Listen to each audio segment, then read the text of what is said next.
এই শীতে যখনই আমি দেখি যে গ্রামে অনেক মজা করে সবাই পিঠা বানিয়ে খাচ্ছে, ঘুরছে ফিরছে, তো আমার অনেক ভালো লাগে ওগুলো দেখে। বাট কী করার, আমি যেহেতু ঢাকার বাইরে কোনো ভ্যাকেশনে মানে উইন্টার ভ্যাকেশনে যেতে পারি নাই বা গ্রামের কোনো ভাইবসই আমার নেওয়া হয় নাই, তাই আমি অনেক চেষ্টার পর একটা মাটির চুলার ব্যবস্থা করে নেই। যেমন আমি মাটির চুলাটা কিনে এনেছি, কারণ আমি আমার বাসার ছাদে মাটির চুলাতে রান্না করব। আর আমি এই প্রথমবার কিন্তু মাটির চুলাতে রান্না করে খাবো। আজকে একটা হাঁস এনেছিলাম, যে আমি হাঁসটা আজকে রান্না করব। আমি কিন্তু বাসার ছাদে সব কিছু নিয়ে চলে যাই, সাথে আমি আজকে চিতই পিঠাও বানাবো। আমাকে কিন্তু মাটির চুলাটা জ্বালানোর জন্য আমার এক আপা সাহায্য করেছিলেন।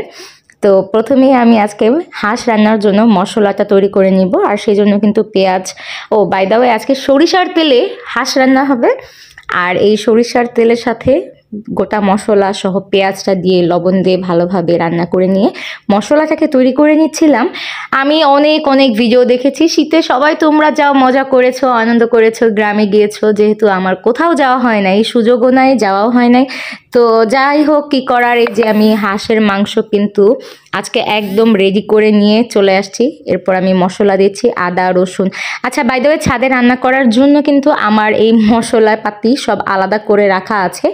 যখনই আমি মানে ছাদে রান্না করব বা ছাদে আমরা পিকনিক করব, তখনই আমি এই মশলাগুলোই নিয়ে যাই, এগুলো আমার আলাদা করে রাখা। মাটির চুলাতে প্রথমবার রান্না করছি, তারপরে বিশ্বাস করো আমার বিন্দু পরিমাণ খারাপ লাগছিল না বা ভয় হচ্ছিল না, মনে হচ্ছিল আমি এক্সপার্ট। আসলে আমরা মেয়েরা সবই পারি মোটামুটি।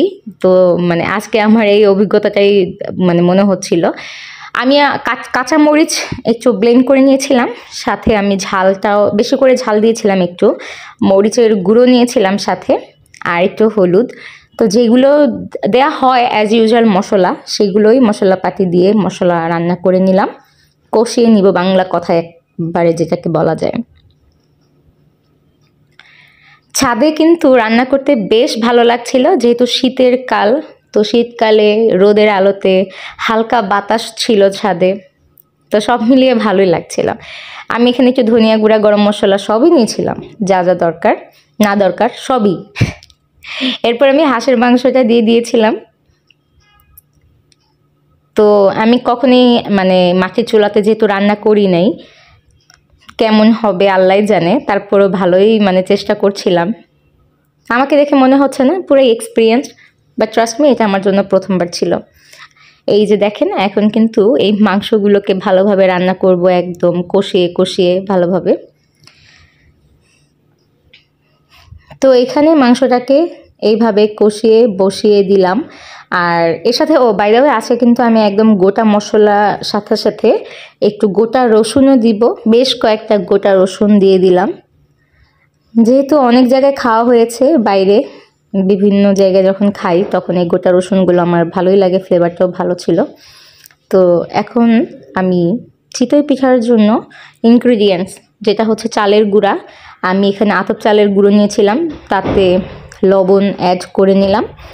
লবণটা মিশিয়ে পরিমাণ মতো পানি দিতে হবে। এখন পরিমাণ মতো পানি দিয়ে তারপর এই ডোটাকে তৈরি করে নিব। চিতই পিঠা, এই পিঠাটা আসলে তৈরি করতে ডোটাই মেন। ডোটা যদি ঠিকভাবে করা হয় তাহলে কিন্তু পিঠা সুন্দর হয়, ভালো হয়। বিশ্বাস করেন ভাই, আমার জন্য এই দুটা জিনিসই আজকে প্রথম হচ্ছে মাটির চুলায় রান্না করা, দ্বিতীয়ত চিতই পিঠা বানানো। তো যাই হোক, আমি কিন্তু আমার টিউটর মানে ইউটিউব মাস্টার থেকে টিউটোরিয়ালটা নিয়ে শিখে দেন কিন্তু চিতই পিঠার ডোটা তৈরি করেছিলাম। আর এখানে আমার হাঁসের মাংসটাকে কষানো শেষ, কষিয়ে পরিমাণ মতো একটু পানি দিয়ে নিলাম, যেহেতু এটা দেশি হাঁস ছিল। আর হাঁসের মাংস কিন্তু অ্যাজ ইউজুয়াল একটু শক্ত হয় খেতে, তাই একটু বেশি করেই পানি দিলাম। এখন এতে ঢাকনা দিয়ে ঢেকে দিয়ে রান্না করে নিব। আর এদিকে আমার সাথে কিন্তু বাসায় আজকে আমার ছেলেও আমাকে সঙ্গ দিচ্ছিল। বিশেষ করেন আমার ওই মুহূর্তটা এত ভালো লাগছিল, মানে পুরাই একটা গ্রামীণ ফিল পাচ্ছিলাম। আর এই তো হাঁসের মাংসটার এখন এই রূপে চলে আসছে। আচ্ছা, তোমরা কিন্তু চাইলে আমার মতো করে হাঁস রান্না করে এইভাবে রেসিপি দেখে খেতে পারো, আশা করি ভালো লাগবে। যদিও আমি তোমাদের রেসিপি কখনোই শিখাই না, এটা আমি যেভাবে রান্না করি সেটাই। কাঁচামরিচ দিয়ে দেন আর বেশ কিছুক্ষণ জাল দিলাম। এই দেখো ফাইনাল লুক। দেখতে একটু লাল টুকটুকে মনে হলেও ঝাল কিন্তু খুব একটা হয়নি। এই যে আমার কালারটা তরকারির, এটা নামিয়ে রাখার কিছুক্ষণ পরে আরও কালো কালো হয়ে গিয়েছিল। খুবই সুন্দর মনে হচ্ছিল, যেন পুরো বিয়ে বাড়ির কোনো মাংসের তরকারি খাচ্ছি। অ্যান্ড ফাইনালি পিঠা বানানোর পালা। চিতই পিঠাটা দিয়ে ঢেকে দিলাম এবং মনে হচ্ছিল যে পিঠাটা ভালোই হয়েছে। একটা অ্যাক্সিডেন্ট হয়ে গেল, হাতে একটা গরম শেক খেয়ে নিলাম। চিতই পিঠাটা বানানোর মাটির চুলাতে প্রসেস হচ্ছে খুবই অল্প জালে এটাকে বানাতে হবে, তাহলে তাপটা যখন পিঠার চারপাশ থেকে লাগবে তখন এমন করে ফুলে উঠবে। এগুলো সবই আমার ইউটিউব মাস্টার থেকে শেখা। দেখেন কি সুন্দর পিঠাটা ফুলে উঠেছিল। আলহামদুলিল্লাহ, পিঠাগুলো কিন্তু বেশ ভালো হয়েছিল। প্রথমে অবশ্য দু একটা খারাপ হয়েছিল, তারপরেও অনেক ভালো হয়েছিল পরে সবগুলোই। আর এখন তো খাওয়ার পালা, মানে চুলার পাশে বসেই গরম গরম পিঠা আর হাঁসের মাংস। নিজে রান্না করেছি বলে না, আপনি যদি খেতেন এটাকে 10 on 10ই দিতেন। যেহেতু বিভিন্ন জায়গায় খাওয়ার টেস্ট করার অভিজ্ঞতা আমার রয়েছে, তো নিজের রান্নাকেও আমি আজকে জাজ করতে পারি।